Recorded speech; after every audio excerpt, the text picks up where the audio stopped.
தேவ மகிமைக்கு பெயர் என்ன? டோக்ஸா. அப்படியானால் அதனுடைய அர்த்தங்கள் என்ன? 4 அர்த்தங்கள் சொல்லப்பட்டிருக்கிறது. ஒன்று ஒளி, இன்னொன்று பிரகாசம், மூன்றாவது புகழ், நாலாவது அழகு. ஆமென். மகிமைக்கு என்ன அர்த்தம் இருக்குதா?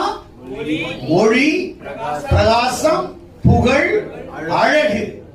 இதுக்கு பெயர் தான் டோக்ஸா. இந்த டோக்ஸா என்ற கிரேக்க பதத்திற்கு அற்புதமான அர்த்தங்களை வேதாகமத்திலே பார்க்கிறோம். ஆண்டவரே, உம்முடைய ஒளியை பார்க்க வேண்டும், உம்முடைய பிரகாசத்தை நான் பார்க்க வேண்டும், உம்முடைய புகழை நான் பார்க்க வேண்டும், உங்க அழகை நான் பார்க்க வேண்டும். சங்கீதக்காரனாகிய தாவீது ஒரு பெரிய தேசத்தினுடைய